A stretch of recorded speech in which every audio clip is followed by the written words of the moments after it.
Hi, I'm Derek from Suzuki. I'm going to talk to you about a few problems that you may have with your engine. Certainly nowadays engines tend to be very much trouble-free, especially large engines such as this. They're very sophisticated units and problems are very rare, thankfully. If you do find that your engine won't start, there are quite a few things that you need to consider.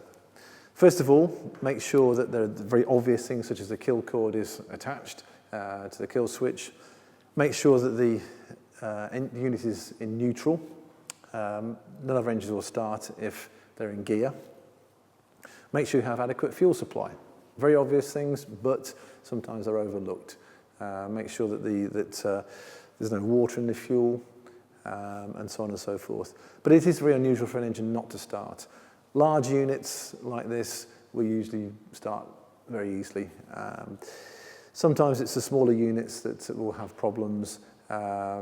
Nowadays, things like fouled spark plugs are unusual. They may have been more common in the past with two-stroke units, but nowadays units are four-stroke, and so spark plug fouling is a thing of the past generally.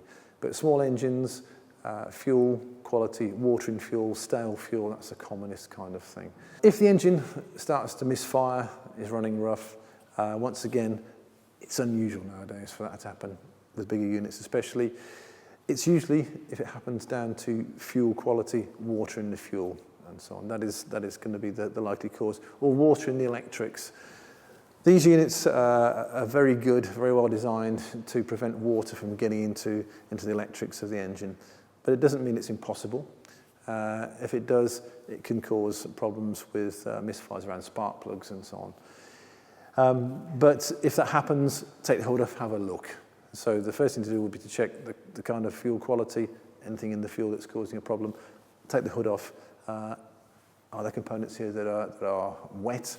Are any connectors obviously loose? Go around checking all the connectors.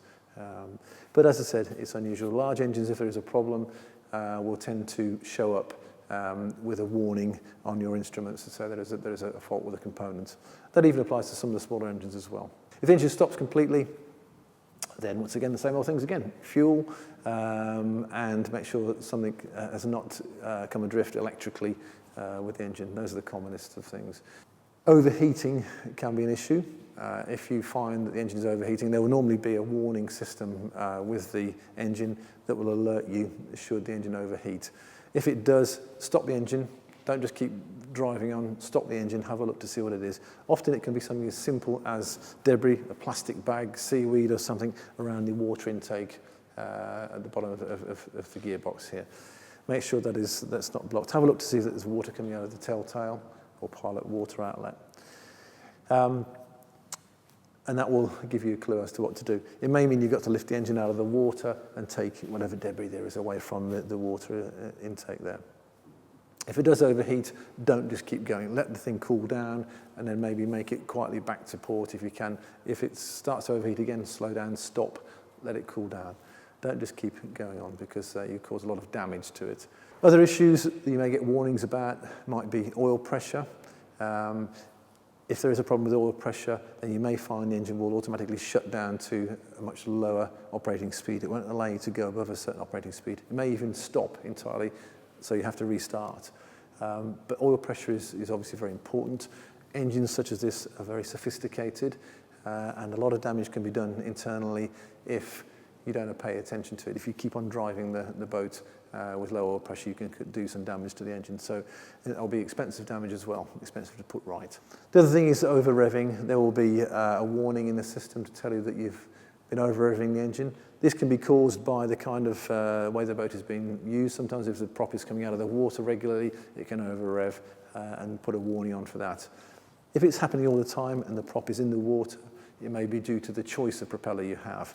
It may be that the size of the propeller is incorrect, the pitch is incorrect, allowing the engine to spin up too much over rev.